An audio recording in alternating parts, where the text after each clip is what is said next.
meu nome é Mariana e esse meu amigo é o Alisson. Nós somos da PASCOM, da Pastoral da Comunicação, da Paróquia São Sebastião de Goiatuba, Goiás. E nós iremos fazer uma série de vídeos para introduzir o mês da Bíblia. Nessa série de vídeos nós iremos iniciar com uma fala, uma entrevista, uma roda de conversa com o nosso pároco, o Padre Joaquim Cavalcante. No decorrer do mês, nas outras semanas, iremos ter vários temas aí, entre eles o ensino da Lectio Divina, da leitura orante da Bíblia, a Bíblia em família, como a família se alimenta da Palavra de Deus, e também teremos uma participação da catequese, nos ensinando um pouquinho também de como lidar com esse grande alimento que temos em nossas mãos, que é a Sagrada Escritura. E é muito importante para nós da PASCOM que você deixe o seu comentário, que você dê temas, ideias do que nós podemos estar trazendo para movimentar a nossa rede social e também enriquecer o nosso conhecimento enquanto leigos, enquanto pertencentes à paróquia. Um grande abraço, ficaremos agora então com o nosso pároco, Padre Joaquim. E o mais importante ainda, antes de irmos para a nossa roda de conversa, é que você realmente aproveite dessa série de vídeos para se alimentar da Palavra de Deus. Amém.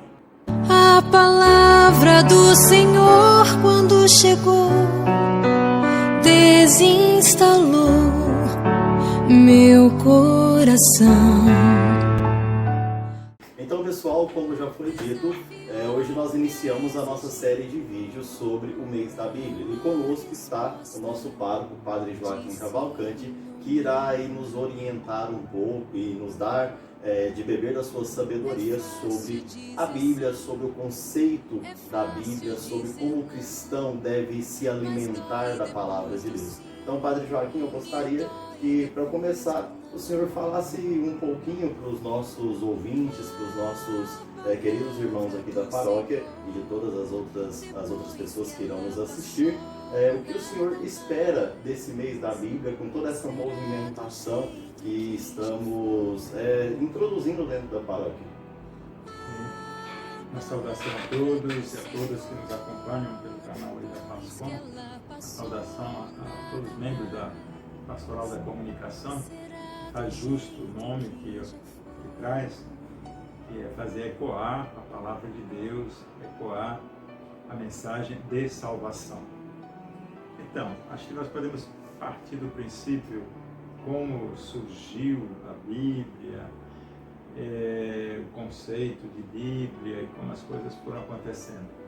De uma forma muito simples, podemos dizer assim: a Bíblia não nasceu escrita, e o conceito de Bíblia em grego está biblion, que significa biblioteca, porque esse livro único aqui, ele é formado por 72 livros, a Bíblia Católica, traduzido da Vulgata pela Igreja Católica. Então aqui nós temos 72 livros, portanto é uma biblioteca. A palavra Bíblia no fundo significa isso, biblioteca. A Bíblia não apareceu como conjunto de livros, a Bíblia apareceu no primeiro momento de uma forma oral. Eu costumo dizer que a liturgia é o ninho da Bíblia. Antes da Bíblia ser escrita, porque quando apareceu a escrita, já foi bem depois, o livro, e enfim, antes disso, a Bíblia já era a palavra de Deus, enquanto palavra de Deus, já era usada na liturgia, mas de uma forma oral, de boca em boca, as pessoas aprendiam. Era comum a cultura judaica proclamar de cor trechos imensos dos salmos, trechos dos ditos dos profetas e assim por diante. O próprio cântico do Magnificat, tão conhecido, Maria recitou. Maria não recitou lendo, recitou como era comum. Ana não recitou lendo, recitou porque tinha no registro afetivo da memória e do coração, por causa da intimidade que o povo judeu tinha com a palavra de Deus, celebrando naturalmente na sinagoga e posteriormente no templo, e isso era muito comum. A Beracá, a oração pascal, que era proclamada pelo pai de família e pela família no momento da celebração da Páscoa, depois que o filho mais novo fazia a pergunta: por que estamos aqui? O pai respondia, contando toda a história da passagem do Egito para a Terra Prometida, a libertação, a intervenção de Deus, a travessia do mar,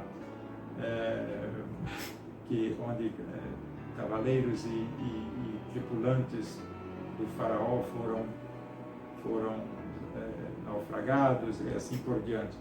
E aí, então, o pai entoava a Beracá, que é uma oração de ação de graças, que tudo somado deu hoje na nossa chamada anáfora, ou oração eucarística da liturgia católica. Pois bem, assim a Bíblia apareceu, e assim, onde a Bíblia é mais valorizada, além da leitura pessoal, qualquer livro da Sagrada Escritura, a ressonância maior da Palavra de Deus continua sendo na liturgia.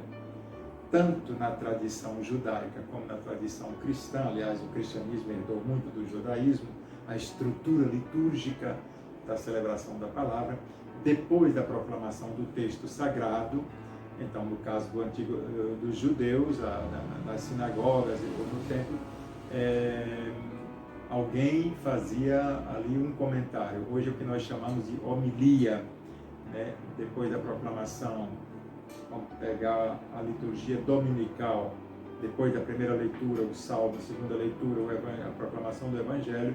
Então vem uma parte chamada de homilia, que é a explicitação, a explicação da palavra de Deus para quem ali estava ouvindo, e ao mesmo tempo aplicando a palavra para dizer: Deus está pedindo isso hoje de cada um de nós e dessa comunidade ouvinte da sua palavra. Então, na liturgia, a liturgia sim continua sendo o ninho da Sagrada Escritura, porque é lá que ela encontra a verdadeira ressonância, é lá que ela encontra o seu verdadeiro lugar, que é o coração das pessoas. Devemos recordar a estrutura, por exemplo, de vários ambãos das catedrais medievais e em nossos dias. Alguns ambãos das catedrais medievais, das igrejas medievais, traziam eles tinham a forma de uma grande águia. A águia é a ave que voa mais alta, e ela voa olhando livremente para o sol. O sol não ofusca os olhos da águia. Então, o ambão construído na forma de águia, um animal de rapina, mas que voa muitíssimo alto,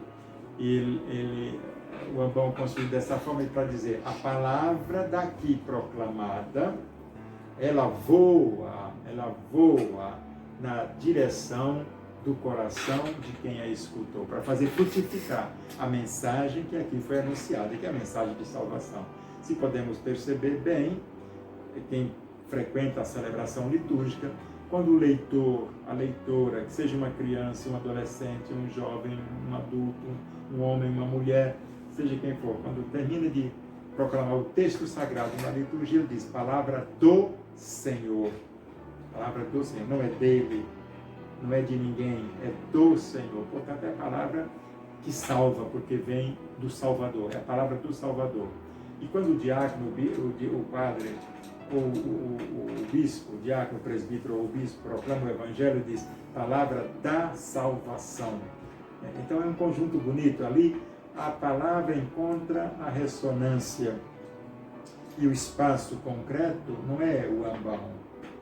O ambão é o lugar onde se deposita o livro, de onde se proclama a palavra, mas o destinatário da palavra é o coração de quem a escuta, é a vida de quem a escuta, porque ela chega, ela voa do ambão até a existência ouvinte para transformar. sempre mais. Ninguém é tão perfeito que não tem mais nada a melhorar. Tem sim, e a palavra de Deus é sempre essa espada de dois gumes, que sempre trabalha lapidando a nossa existência, aperfeiçoando a nossa vida, adequando o nosso ser e ajustando o nosso ser ao ser de Deus.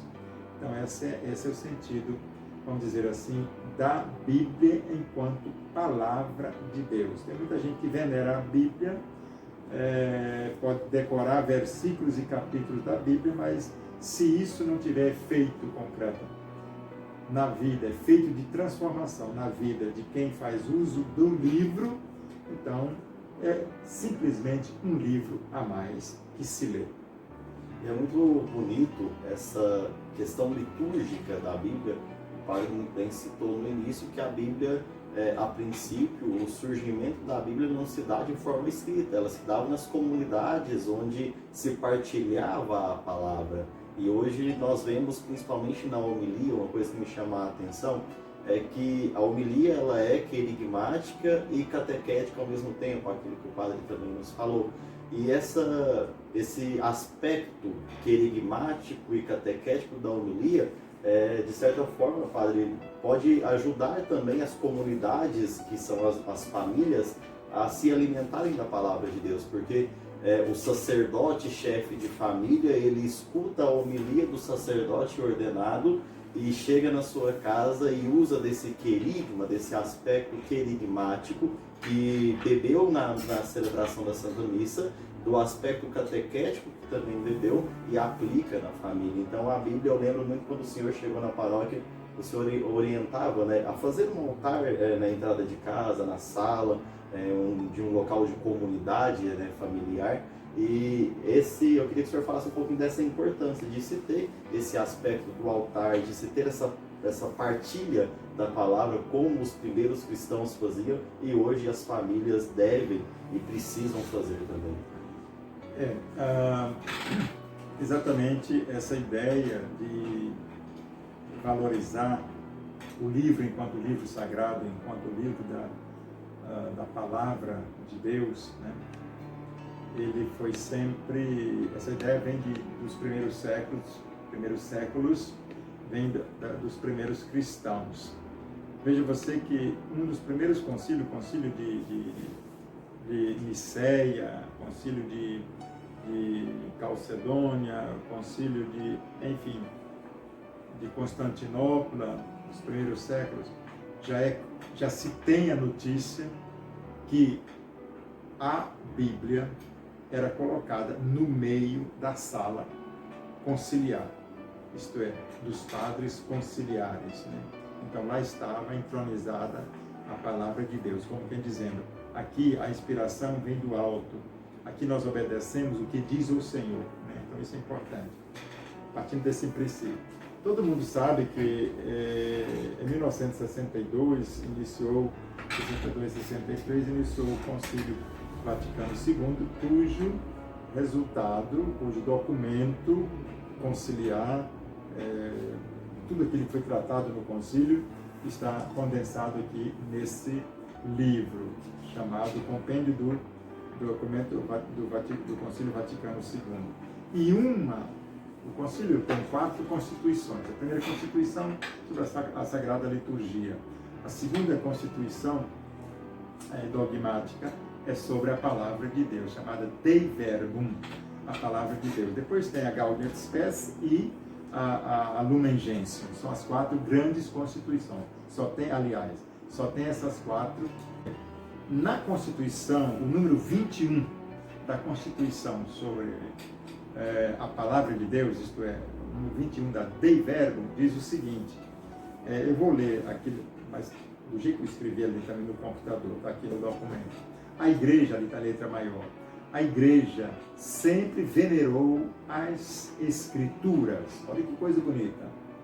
Número 21 da Constituição sobre a palavra de Deus. A igreja sempre venerou as Sagradas Escrituras divinas. as escrituras divinas. Depois, como venerou o próprio corpo do Senhor. Isto é, a igreja sempre teve um respeito e reverência, veneração para com as sagradas escrituras, da mesma forma que ela tem para com o corpo do Senhor. A Eucaristia, gente. Nós estamos falando de Eucaristia aqui agora. Palavra do concílio, não é de Padre Joaquim Cavalcante, estou simplesmente citando o número 21 da Dei Verbum, que é a constituição dogmática sobre a palavra de Deus. Porque, de fato, principalmente na Sagrada Liturgia, não cessa de tomar e entregar aos fiéis o pão da vida, isso é a Eucaristia, do mesmo tanto, quer dizer, da mesa tanto da palavra de Deus como do corpo de Cristo. Pão da vida. Palavra e corpo de Cristo constitui o alimento para a vida do cristão. Para a vida do cristão. Então isso aqui é muito importante. Se alguém acha que a Igreja Católica desconhece a Escritura, é verdade que nós nadamos muito tempo na ignorância, né?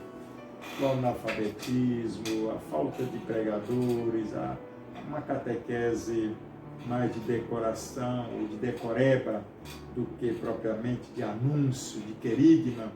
Então isso nós podemos admitir, mas que se nós temos Bíblia hoje, se deve ao cuidado, o carinho, o respeito, a veneração que a Igreja Católica sempre demonstrou para com esse livro sagrado. Isso é verdade, isso é verdade. Aliás, se não tivesse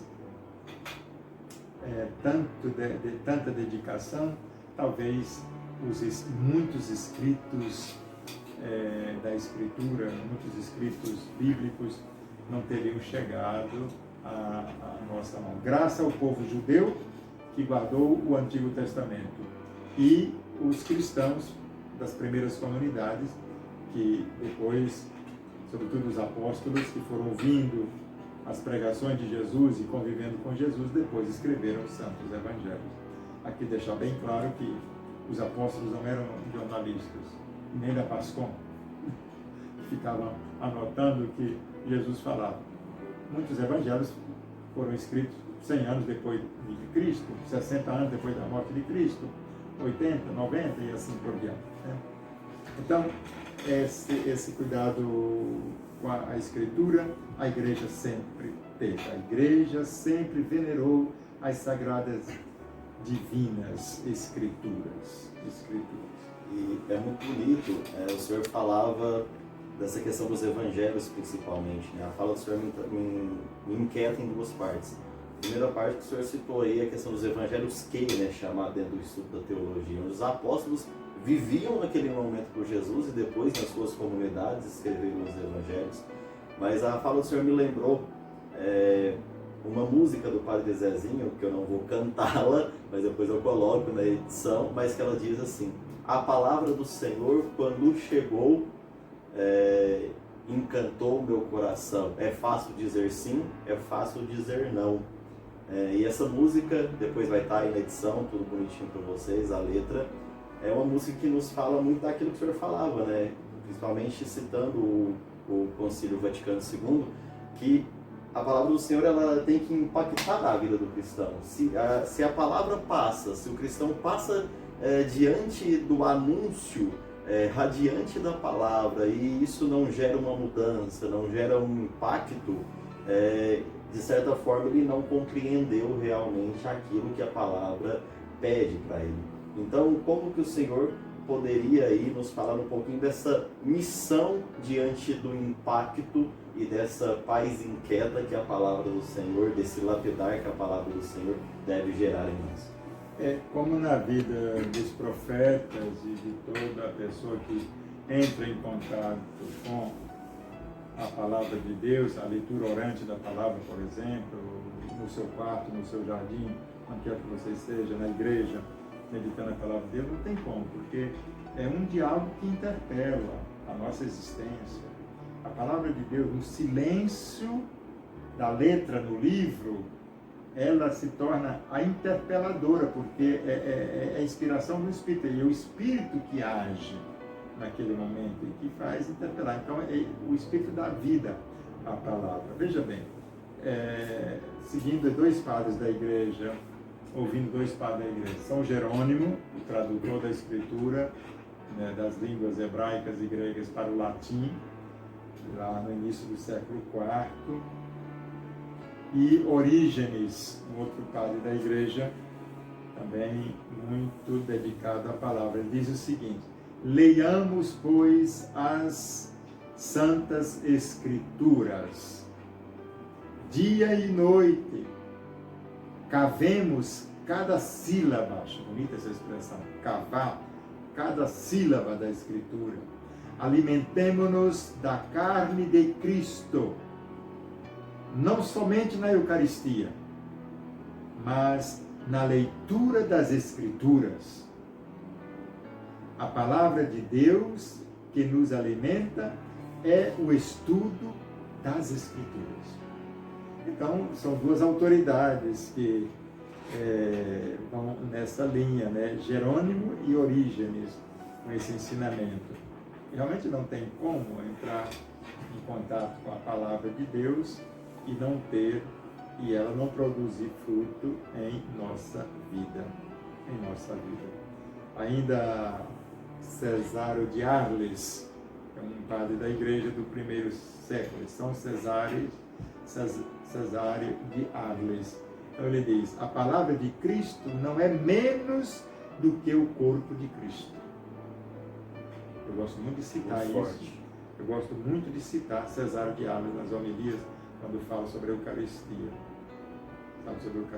E Santo Agostinho diz: bebe-se o Cristo no cálice das Escrituras como no cálice eucarístico. Agostinho de Hipona. Então isso tudo é muito importante para todos nós. Veja a riqueza, a beleza que é a Escritura na vida do cristão. Essa palavra inquietante que Deus. Basta tocar. Sempre na liturgia, esses dias eu estou ouvindo o canto final, que é também outra música do Padre Zezinho, que diz: é como fogo que queima, que passa, é como a brasa, Mas aí diz assim: e muitos se fazem de surdo como se não fosse nada com eles. É verdade. Existem aqueles que entram em contato com a palavra de Deus, mas permanecem indiferentes diante daquilo que Deus pede. Indiferentes, como se não fosse para eles. Isso não é para mim. Isso não é para mim. Isso é doloroso, porque Deus fala a cada um de nós, fala pessoalmente a cada um de nós, sem dar oportunidade para você ficar transferindo para o outro. Isso é bom para fulano. Ai, que bom se fulano estivesse aqui para escutar isso. Não, é para você. Para você. Daí a igreja sempre valoriza o que nós chamamos de lécio divina, a palavra de Deus na vida do cristão. Porque a palavra divina, a lécio divina tem uns passos bonitos, né? A leitura da palavra, depois a meditação da palavra, e algumas perguntas que o leitor pode fazer, e muito pouca gente faz isso, mas não faz esses passos pedagógicos de interiorização da palavra. Depois de proclamada a palavra, lida a palavra, dizer: o que o Senhor me diz nesse texto? O que o Senhor me diz nesse texto? Releia de novo. Aí, o que eu posso dizer ao Senhor a partir dessa palavra? Né? Esse é o exercício da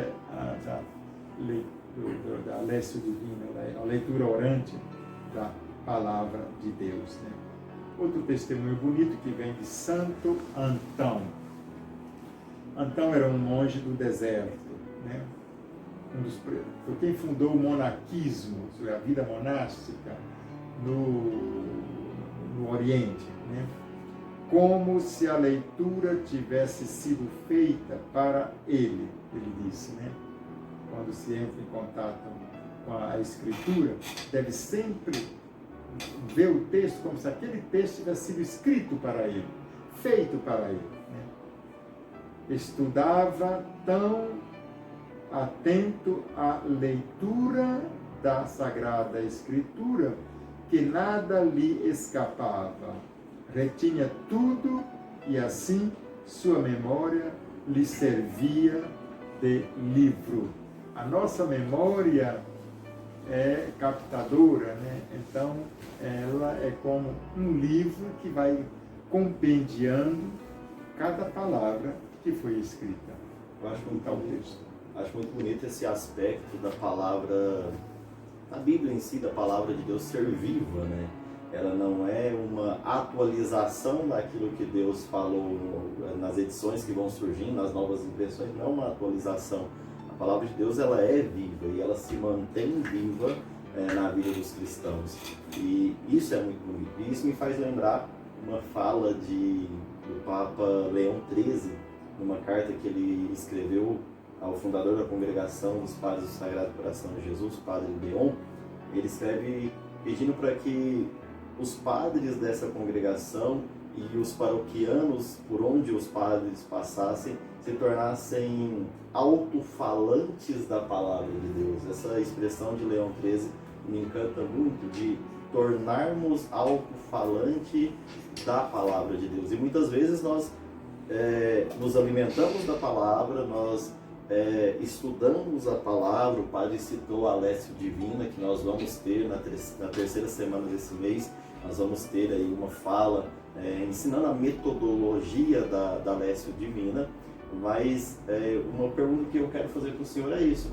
Diante disso tudo, nós já falamos do impacto que a palavra de Deus gera no cristão. Nós já falamos da beleza da liturgia em consonância, não uma liturgia separada, mas sim a mesa da palavra e a mesa da Eucaristia sendo uma união magnífica da presentificação de nosso Senhor. Como que o Senhor aí nos falaria ou nos orientaria para não termos realmente aquele receio, porque muita gente hoje tem receio.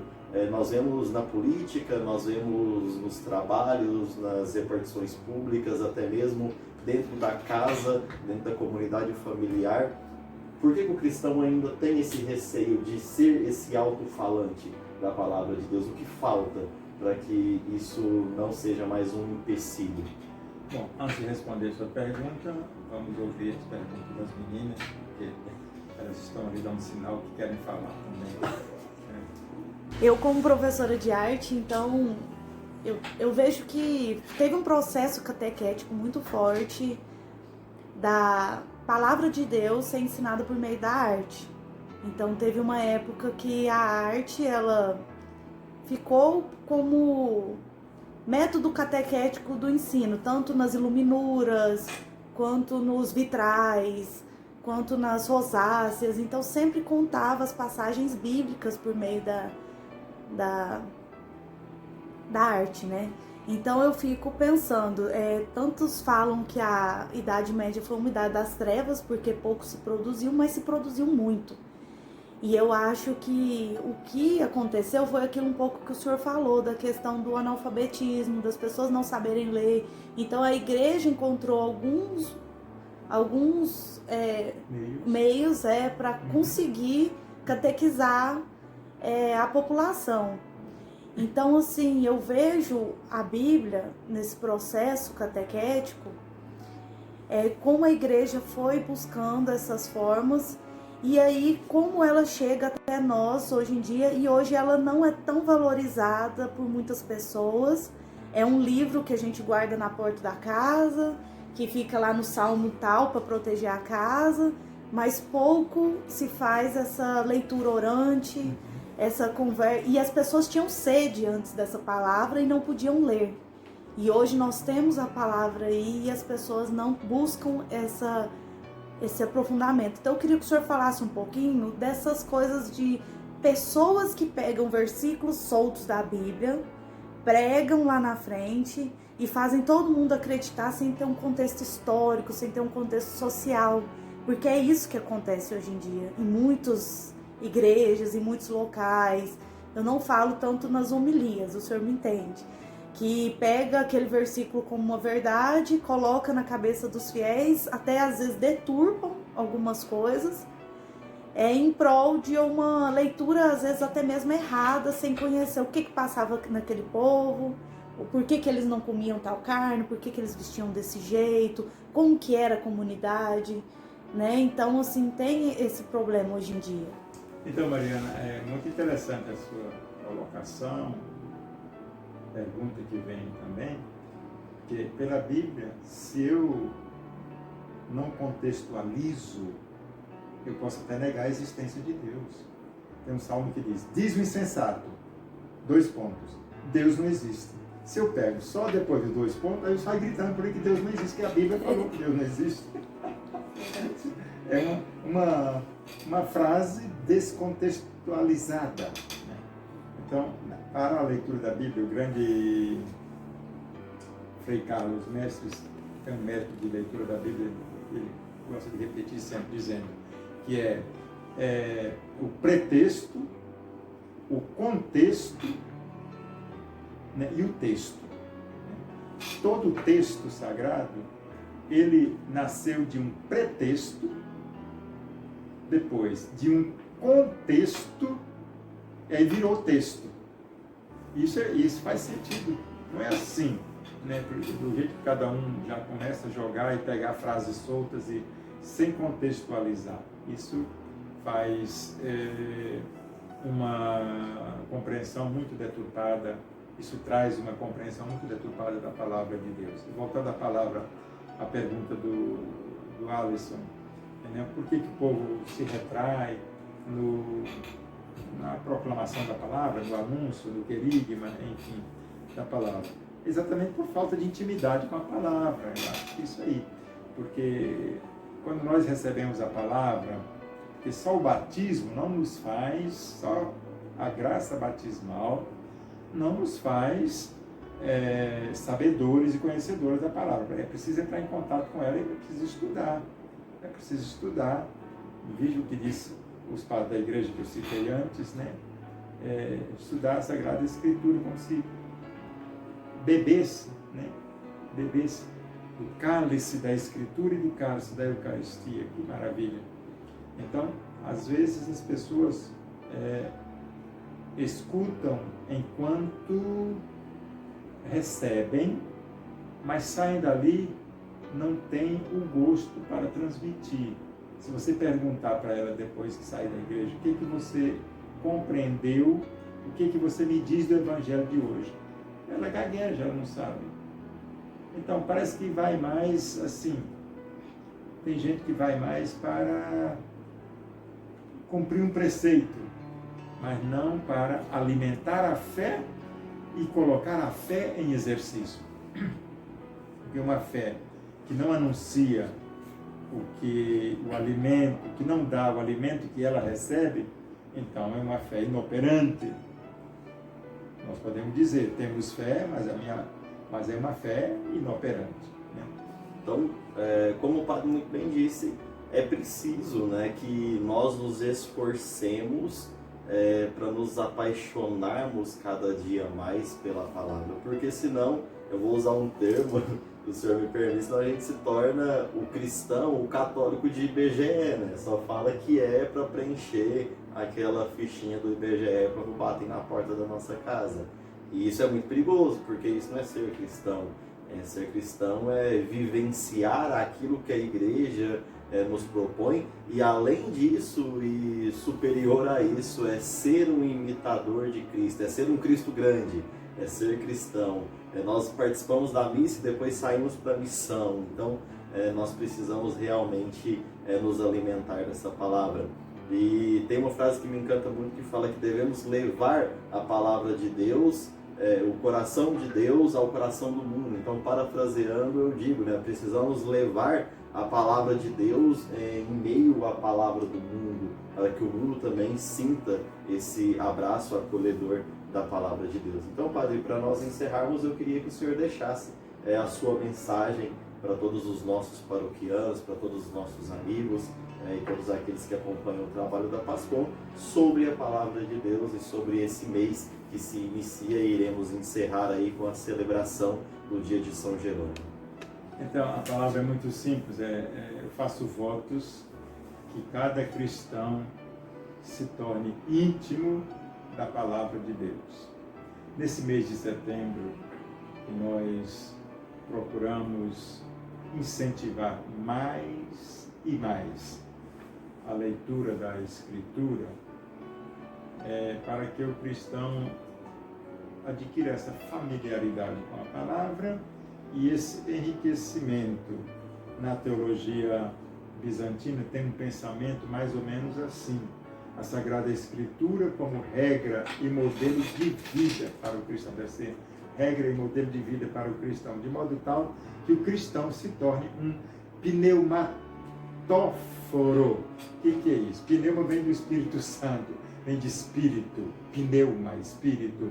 Então, que ele seja pleno do Espírito Santo, cheio do Espírito Santo, de tal maneira que ele vivendo de acordo com as Escrituras que ele lê, que ele medita, que ele proclama, que ele esteja sempre cheio do mesmo Espírito que inspirou as Escrituras. Porque se nós temos Escritura hoje, foram mãos humanas que a escreveram, mas a inspiração é de Deus, é dada pelo Espírito Santo. Então, daí, com razão, esse pensamento oriental, né, que o cristão seja um pneumatóforo, pleno, cheio do Espírito Santo e, consequentemente, inspirado pelo Espírito Santo. O mesmo Espírito que inspirou a escrita das Escrituras divinas, né?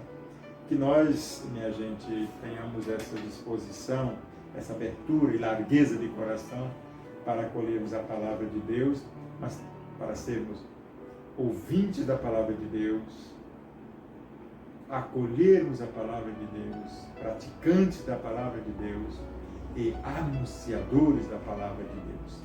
E que o Senhor nos abençoe.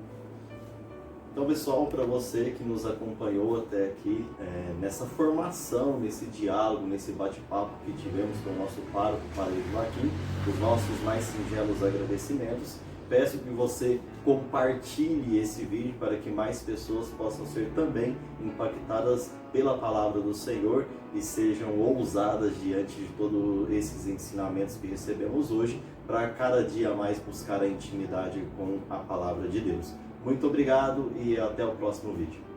Até mais, pessoal!